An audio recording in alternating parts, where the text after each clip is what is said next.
Today's episode is sponsored by Trading 212, the platform bringing commission-free investing to everyone.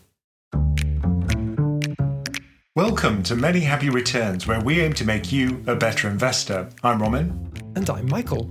US President Joe Biden recently announced a slew of new tariffs on Chinese imports, including a massive 100% charge on electric vehicles. The move is just the latest broadside in an escalating trade war between the world's two biggest economies. I want to know why America is turning towards protectionism. And in today's dumb question of the week, is China uninvestable? All right, let's get into it. So we're hearing the words trade war bandied around a lot these days. Now, I guess it's better than a real war, but probably not ideal. I guess it's fair to say the US and China are not getting on so well these days. It's an understatement, yeah. But I guess from a point of view of a business, if you're a car manufacturer or somebody who's exporting goods and services, then what you'd ideally like is to be able to do that freely. You don't want governments meddling with your business. And that's essentially what's going to start happening in spades quite soon. In fact, it's already happening. Now, there were already tariffs on a lot of Chinese products that are being imported into America. But this latest move sort of ratchets them up another level, quite significantly, actually. So let's begin with the definition, just in case people aren't aware. A tariff is a tax that's imposed on imported goods and services by the country into which it's being imported. So the people who pay it are the people within that country. And it's often paired with something like an import quota or some other type of non-tariff barrier to trade. And those are often quite significant. People focus on tariffs, but there's many ways to keep foreign products out of your domestic market, even if you're actually not taxing them. You can create rules which only domestic suppliers can meet, for example.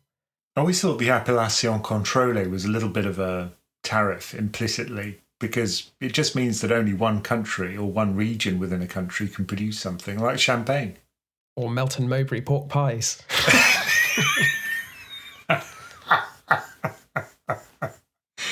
So shall I just summarise what these new tariffs are?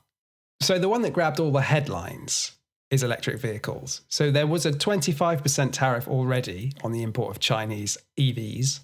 That's now been raised to 100%, which makes it impossible, basically, for China to sell electric cars into the US. Effectively, they'd have to sell them at half price just to be competitive. And they were hardly selling any anyway to the United States. This is more of a preventative measure. But it's not just EVs, though that did grab the headlines. It was also semiconductors, which was raised from 25% to a 50% tariff. Solar cells from 25 to 50%. Battery, that's a big one, went from 7.5% to 25%. And then also things like steel and aluminium, or aluminum, as they might actually say in the US, that's gone up to 25%. And critical minerals as well, which is a broad category, that's gone from 0% to 25%. And we know China's a big supplier of those sort of rare earth metals and things like that.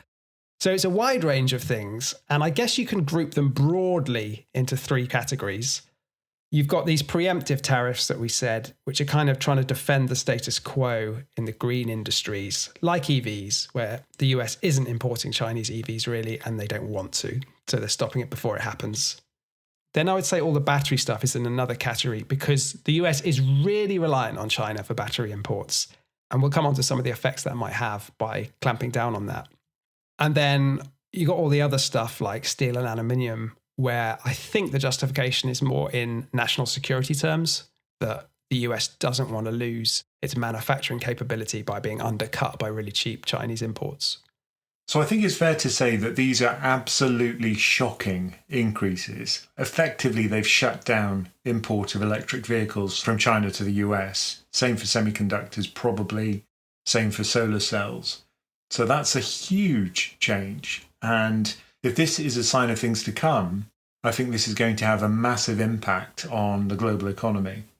And as investors, I don't think we could ignore changes of this magnitude. It is a real change to sort of the status quo that's been in place since China joined the World Trade Organization, where there's been sort of criticism of the system and a pushback against the deindustrialization in the West. But broadly speaking, we've been happy to outsource manufacturing to China and for them to become the workshop of the world, is what you often hear said. this is trying to reclaim some of that manufacturing sovereignty, especially when it comes to what are seen as critically important industries going forward.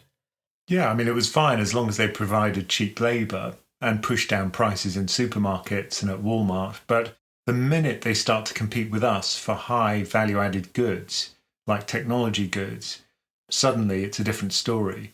And I think what's scary is how effective they've been at doing that.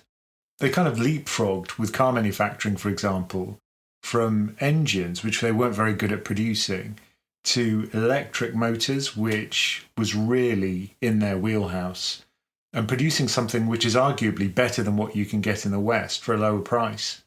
A much lower price, yeah. I think BYD's released a car, an electric vehicle, at the cost of $10,000 in the Chinese market. Yeah, and it's not fancy, but it's a car, and it's not bad at all. Gets you from A to B. I mean, I'm not a petrol head. I know people love them, but as long as it gets me there. Oh, I love my electric car. It's just so good.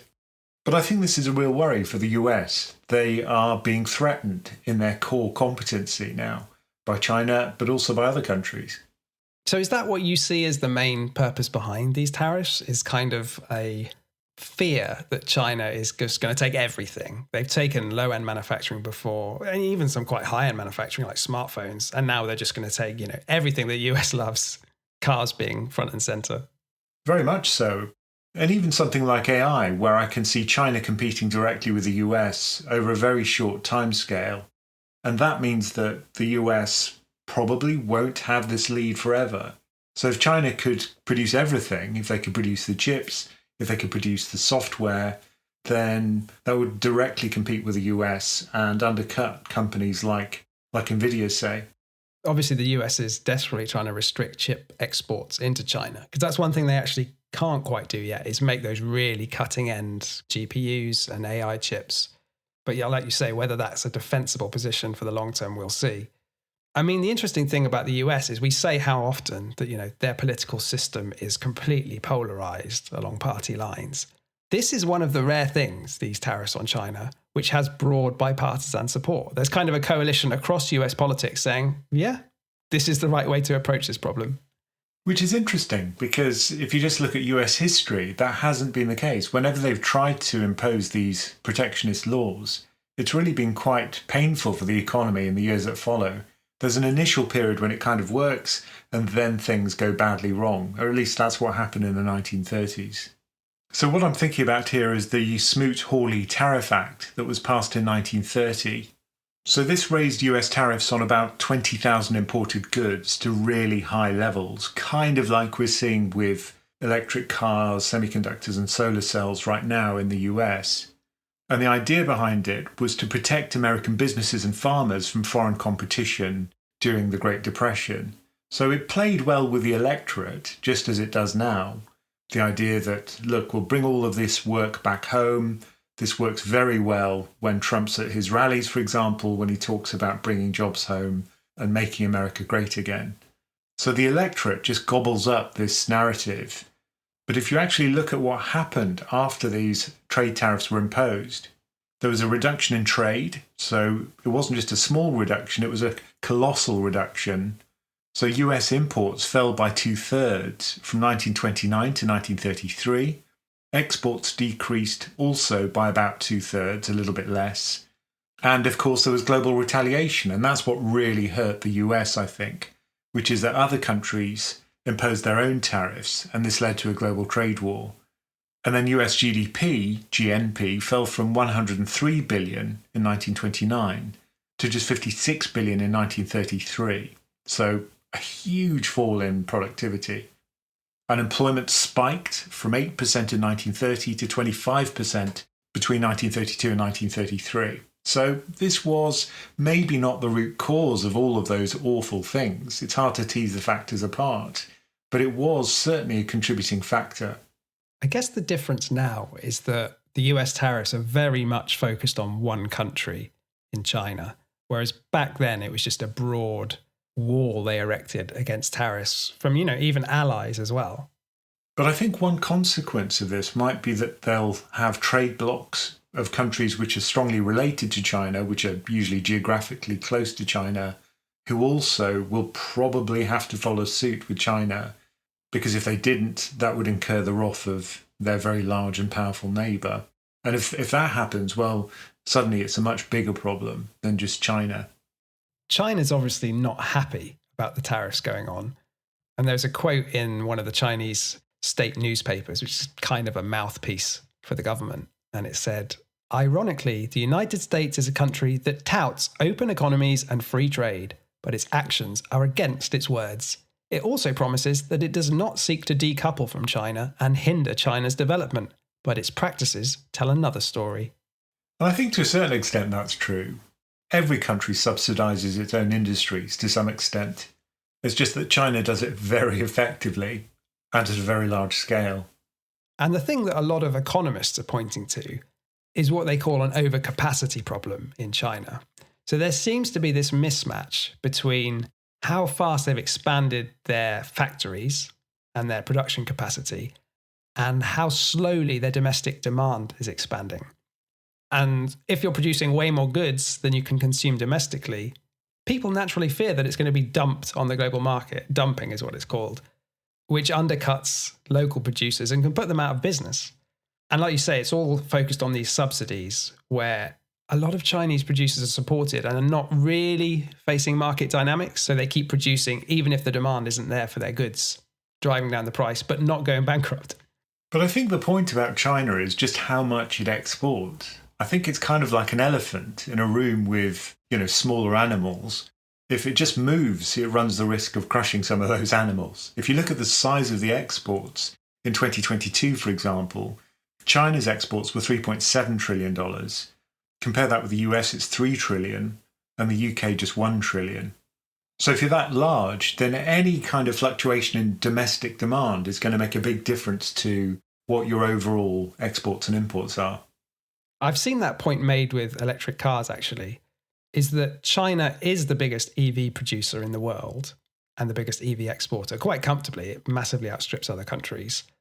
But China actually exports fewer cars as a percentage of its total car production than countries like Japan or Germany. Like you say, it produces just so many because it's a massive country.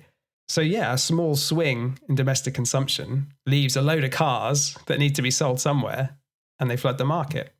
And I know that China's trade surplus with G7 countries grew by more than a third between 2019 and 2023.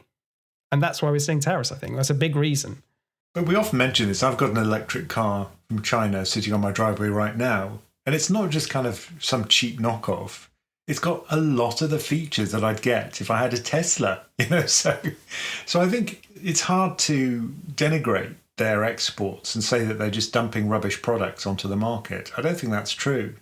That's not what I was saying by dumping. Not at all. Yeah. Like China is leading the way in terms of electric car innovation.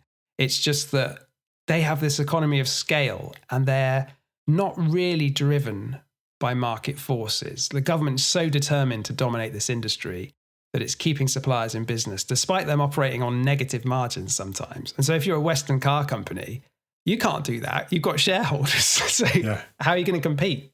It's not that the products are rubbish. It's that the price is incredible. And the other point is that our government isn't willing or actually able to subsidise our car industry in the same way that the Chinese government has been doing. Interestingly, though, the US has really stepped up the subsidy game in the last couple of years. That's the other side of the coin from these tariffs. Things like the Inflation Reduction Act, the CHIPS Act. The Biden administration claims that's driven more than $860 billion in business investment in sectors like EVs and clean energy and semiconductors.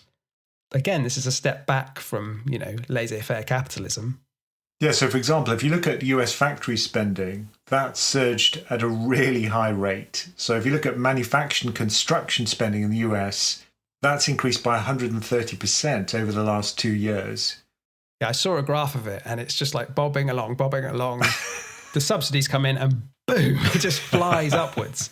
It's the first real attempt at reindustrialization, I think. We've talked about deindustrialization. The question is, can they get this stuff back? They're certainly trying. And I wonder if some of this is about geopolitical instability as well. Because if you are worried about a global war, then suddenly a lot of these supply chains from countries which suddenly become your enemies are going to be cut off. And maybe the pandemic was also one reason behind this.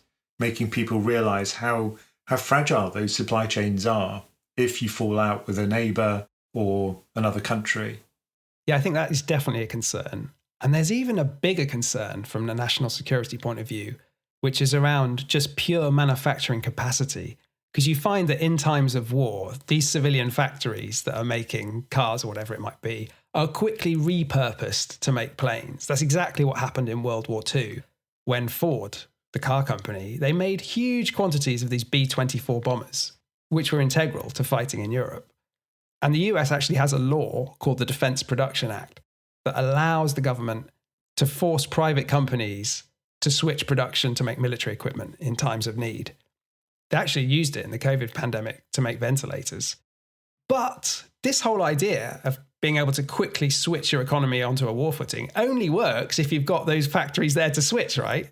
And I think, certainly in the hawkish parts of the defense establishment, they're worried that if China becomes like the real true workshop of the world and factories are only in China, more or less, then things don't look so good if we do end up in a war with China. But it made me laugh when I was looking at all these kids being interviewed about TikTok being switched off. And for them, that was probably much worse than losing steel manufacturing or EV imports. Today's episode is sponsored by Trading 212, the platform bringing commission-free investing to everyone. Trading 212 Stocks and Shares ISA is the cheapest way to invest, with zero commission and the lowest FX fees on the market. Looking to keep things simple, you can easily automate your investing with pies that allow you to rebalance your portfolio at the click of a button. Not ready to invest? Trading 212 has recently launched an attractive flexible cash ISA with interest paid daily. Customers can also benefit from the Trading 212 card, which offers 1.5% cash back on all transactions until October the 1st, 2024. Many Happy Returns listeners can claim free fractional shares worth up to £100. Just create and verify a Trading 212 account and make a minimum deposit of £1 and use the promo code RAMIN, RAMIN, or the link in the show notes. When investing, your capital is at risk. Past performance doesn't guarantee future results. Other fees may apply. Interest applies on the uninvested cash in your account. Free shares can be fractional. Terms apply. But maybe we should just dig into the purposes of these tariffs a bit more. Because there's obviously that national security concern, which we've talked about.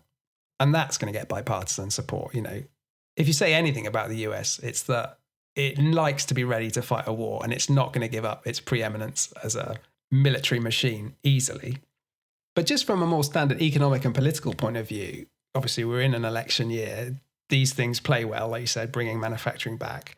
The unions are going to be in support of this stuff because they want to protect these high-skill manufacturing jobs. American businesses probably support them as well because they don't export a huge amount to China and they want to maintain their monopoly on selling to US consumers. I say monopoly, you know, they're competing with European car manufacturers, but at least for the moment, not with Chinese ones. And even macroeconomists are pointing to China's overcapacity and the massive trade deficit and saying, maybe we should do something to even the playing field. So there doesn't seem to be, massive pushback within America against this stuff. But I think what happens, and it's certainly what happened in the past, which kind of pushes back on that, is eventually the counter tariffs from other countries, if they do escalate beyond China, which I think they may well do, that reduces the ability to export globally. So overall, what that does is it reduces the productivity of the country itself because it exports less. Another argument I've heard against it is that if you've just got domestic manufacturers, they become kind of complacent and there's less competition, and then they don't try to keep their prices low. And so that can be inflationary as well. It's like you said earlier, though, these Chinese cars, electric vehicles, are genuinely at the forefront. And if you decide to just keep them out of America and the West, there's less incentive on American manufacturers to compete. And over time, that gap presumably expands and, you lose the technological edge if you're not experiencing foreign competition. So smaller exports, you lose the economies of scale. Also, there's this idea of comparative advantage where a certain country can be good at certain things, but by trying to do everything, including the manufacture of all these intermediate goods, it can effectively become less productive overall. Whereas if you just import things globally, other countries which can produce things more cheaply, produce some of the goods, which you then import and then incorporate in your own manufacturing processes, that can be more efficient. And historically it has been. So long as it's not turned against you in times of war. I think that's the point, isn't it? Yeah, there's this kind of trust thing. It's like prisoner's dilemma. Things are actually quite finely balanced when you look at it at the moment. If you have China on one hand and the US and its allies, so the West effectively on the other hand, the total manufacturing capacity of both those blocks is basically the same. I think the concern here is if the balance tipped hugely towards China from here, it wouldn't be good, especially with things like Taiwan on the horizon and what we're seeing with Russia and Ukraine, China supporting Russia. So my take is that these tariffs are primarily trying to defend the status quo and not let them get a huge manufacturing advantage from here. I think my main worry, certainly for a longer term perspective, is that effectively what this means is that the cost of going to war reduces because you're able to go to war because you've already prepared for it. And this mutual dependence that we've seen in the past. Remember, one of the reasons why the EU was created was to stop us killing each other every generation. And that mutual interdependence is what we're seeing break down. So I think longer term, my worry is that this is going to make war more likely. I think that's a really fair concern. I've heard it said so many times that countries that trade with each other don't go to war. And I don't know, if the trade just becomes in kind of low value products, if we're just selling pork pies to China, I don't think that stops war. I think there needs to be... That would start war. Unless you export pickled onions, that's a perfect combo. But just putting all the war stuff to one side, because that's super depressing to think about, even though it's a real concern. Maybe we should look at what the immediate impact of these tariffs might be. So we said with electric cars, US consumers are not buying many electric cars from China. Less than 2% of US EV imports come from China. That's not true in the EU, where you and many other people are buying Chinese electric cars. And the EU is conducting a separate investigation into Chinese subsidies of their car industry, which may result in more tariffs. But the immediate impact in the US is likely to be, nothing from the tariffs on EVs. They're not buying them anyway. It's pretty similar in solar. China's a massive producer of solar cells and solar panels, the world's biggest producer. But the US mostly imports from other countries in Southeast Asia. The big one, I think, where there will be an impact is batteries. Now, China really got ahead of the game for the entire battery manufacturing process. And this goes from raw materials all the way up to finished product. So things like lithium-ion batteries, but also things like natural graphite, permanent magnets, and a lot of these minerals that go into those products. They've really got ahead of the game in terms of manufacturing and procuring those resources. And unlike in EVs and solar, the US is reliant on Chinese battery supply. That's right. So America imported more than $15 billion worth of Chinese batteries in 2023 alone. And that dwarfs imports from any other country. So it's a brave move, isn't it, to institute massive tariffs on a country and an industry where you're reliant. And batteries are critical to everything. The green transition, they're only going to become more important. Interestingly, though, this is one aspect of the tariffs which doesn't come into effect until 2026. A lot of them are coming in straight away, but batteries, they've tried to give a couple of years for the US supply chain to catch up. Which makes absolute sense. Now, it's not to say they don't have any manufacturing capability here at all in the US. For example, if you look at the gigafactory that Tesla's built in Nevada, that produces batteries too. They produce billions of cells every year. But it's pretty clear that the US is still lagging behind here. It's a little bit of one of those chicken and egg kind of things. Like China's so far ahead of the game when it comes to batteries that the US capacity isn't going to develop unless you bring in tariffs. But if you bring in tariffs too quickly, then you're going to be in real trouble because you need the batteries. So maybe this grace period will give them enough time to catch up. We'll have to see, right? I guess they'll push it back if it doesn't. The trouble would come if China decided to play hardball and stop supplies earlier than the US is ready. But China's probably going to do something. It's going to retaliate in some way, I would have thought. Well, one obvious countermove from China might be that they could start manufacturing in countries where there isn't a tariff imposed. For example, Mexico, which is on the US's doorstep. And then it would be very easy to import those Chinese goods, which were effectively Chinese, from Mexico into the US. And that way they could avoid the tariffs. Yeah, that's right. Tariffs are based on where the final good is assembled.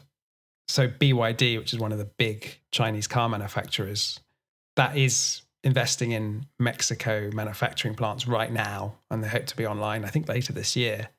And obviously the US has a free trade agreement with Mexico. But maybe from a national security point of view, the US is a little bit more relaxed about that. If push came to shove, China's not going to be able to leverage Mexican manufacturing plants to support its war efforts. The US would stop that quickly. Obviously, US unions and car manufacturers are going to be less happy about it. And it's not ideal either from the Chinese point of view. The reason they subsidize these industries is partly to get a technological advantage, but also to provide local jobs and support the local economy around Chinese factories. You don't get that in Mexico. Whether they're going to want to subsidize Mexican factories in the long term, I doubt it. They certainly wouldn't want to build factories in the US, I think. That would be defeating the whole point, I reckon. But have you heard these horror stories about how if there was a war, China could just disable all of the cars which it makes, or perhaps, I don't know, cause accidents in those cars? Do you buy that? Well, you better hope that's not true with your car. I read a quote from the US Secretary of Commerce, Gina Raimondo, who said, "Imagine if there were thousands or hundreds of thousands of Chinese connected vehicles on American roads that could immediately and simultaneously be disabled by someone in Beijing." I don't know how far-fetched that is. I guess it's not unimaginable, is it, that there could be a backdoor into some of these products? To me, the key is who makes the chips that are in all these things.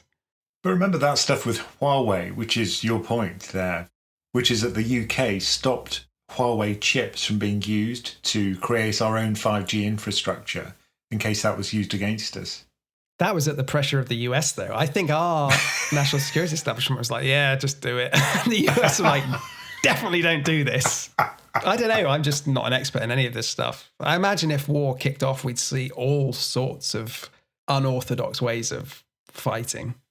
But things like GPS, I'm so dependent on it. You know, just leaving the house, driving to the shops, I use it. And if that was shut down or jammed, I'd really be stuffed. So I think there are lots of ways in which we could be negatively impacted. But you wanted a cheap car, Romin. It's not cheap at all. I mean, the other consideration here is the US car manufacturers. Are these tariffs really going to help them in the long term? We've said that maybe now there'll be less competitive pressure on them, which in the short term might enable them to keep margins high and defend their market share. But remember that outside the US, let's say sales in Europe and Asia, they're going to be competing with Chinese manufacturers there, the same as before. And that makes up a big part of global car sales. Although in the UK, you hardly see any US cars, do you? If you do see something like a Cadillac on the road, it's pretty shocking. You know, we've got lots of Japanese cars. There's plenty of Fords about. Yeah. It's funny because my ex-father-in-law, I was talking to him about Ford and he said, oh no, that's a UK brand. It's a UK company. So it's quite clever. They've made people think that it's a UK brand. Yeah, that's the thing, isn't it, with sort of global capitalism. You know, Tesla's manufacturing in Shanghai and China. The biggest car manufacturers in the UK are, I think, companies like BMW, right? It's not the case that industry stays put geographically. But you're right. I think the immediate effect of these tariffs could be beneficial. But I think longer term, the evidence is that generally tariffs are bad for business. Now, obviously, this is an election year. And if you look at what Trump is suggesting, he's competing with Biden to try and say, look, you've got these trade tariffs. I'm going to go even further. So I'm going to raise EV tariffs to 200% from your 100%. And I'm going to have an additional 60% tariff on all imports from China.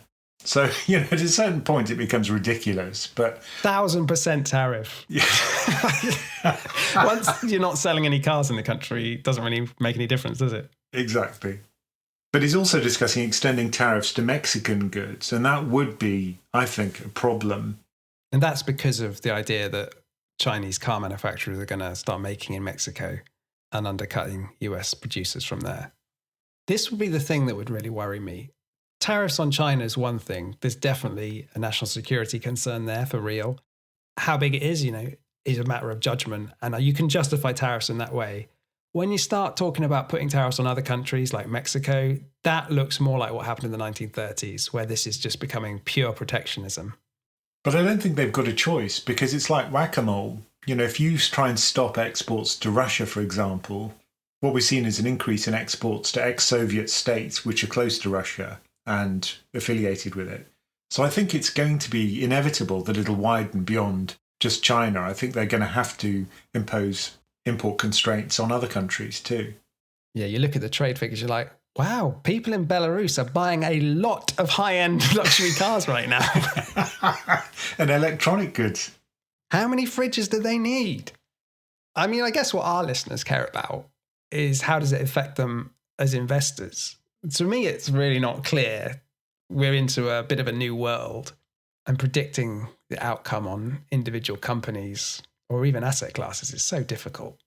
I think the risk of failure of the Chinese market completely from a Western perspective is higher now. And if we do see some kind of fully fledged trade war, which then leads to further geopolitical instability, maybe even conflict in the South China Sea, then this could be a huge impact if you're going to invest in emerging markets, for example. So if you have an EM index, whether that's sovereign debt or whether it's stocks, that'll be negatively impacted. I guess I'm slightly concerned about companies like Apple, where if you see China start to retaliate, US smartphone sales, for example, into China is an obvious target, isn't it? They make their own phones now. They're really focusing on that. They want to develop their own chip industry. If they retaliated in kind and said, no, thank you, Apple, no iPhones, which they have done for government employees already, that could have some impact on the share price, for example. Now, there will be some winners out of this. For example, if you look at companies in the US which are going to benefit from the subsidies, that could be positive for a short period of time, certainly over the medium term. But then ultimately, I think we're going to see these longer term negative impacts on global growth, but also on unemployment and potentially inflation as well, because if you're having to pay local people to manufacture the goods and services which you could get more cheaply elsewhere, that's going to feed through into lower margins for companies and higher prices. So I think we ultimately will be poorer because of this. History just shows us that that's usually the case from these restrictions on trade. What do you reckon? Buy defence manufacturers? Is that the play?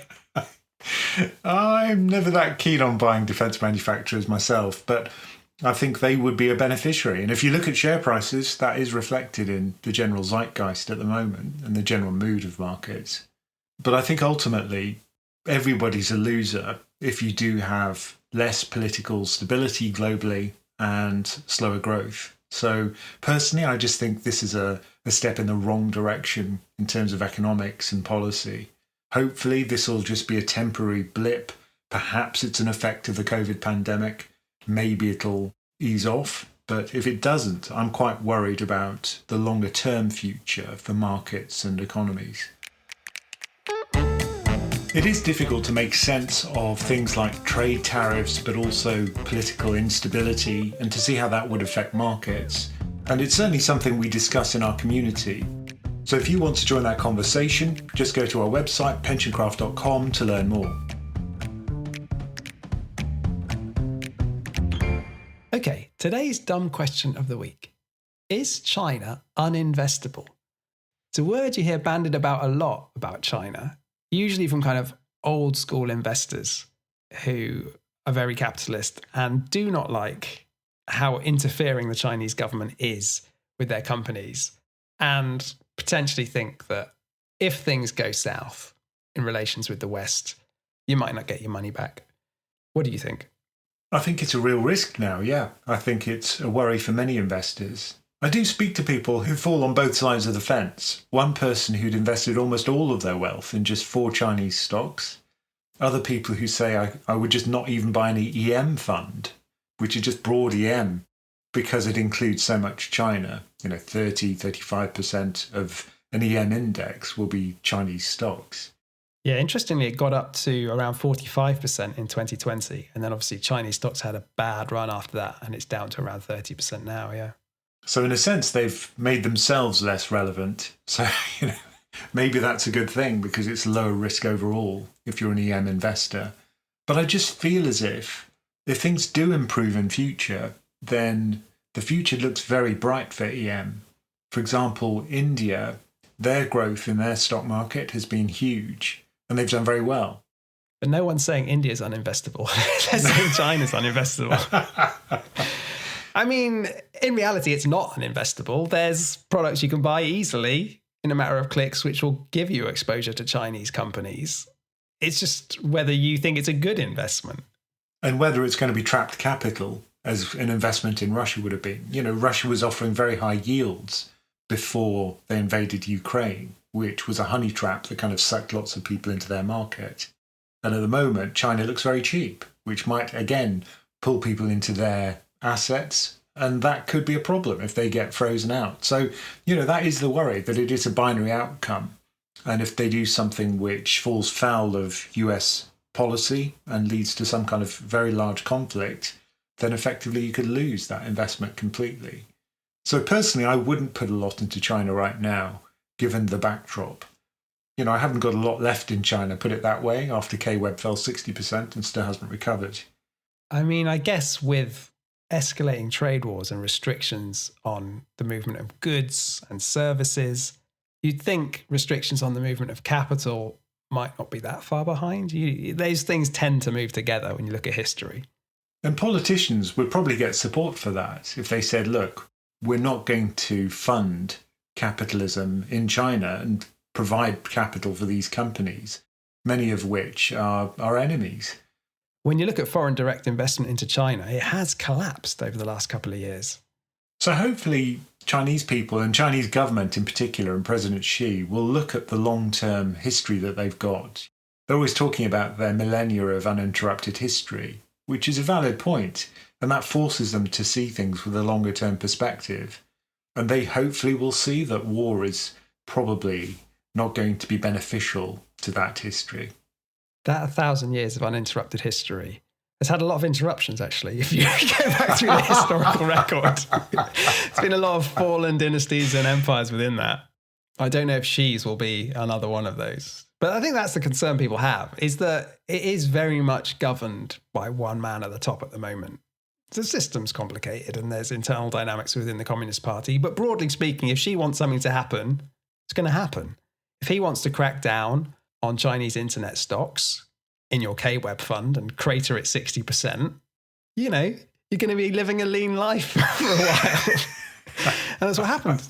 You never know what's going to be next, right?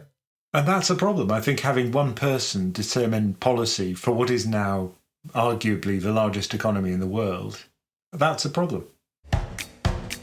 Thank you for joining us for Many Happy Returns. Do send us your questions, no matter how dumb, at the email address mhr@pensioncraft.com. And do remember to check out PensionCraft.com for all the information about our membership and investment coaching options. Many Happy Returns is a PensionCraft production, co-hosted and executive produced by Roman Nakiza and Michael Pugh. This podcast is for informational and entertainment purposes and is not financial advice. We do not provide recommendations or endorse any decision to buy, sell, or hold any security. We cannot be held responsible for any actions listeners may take, and investors are encouraged to seek independent financial advice.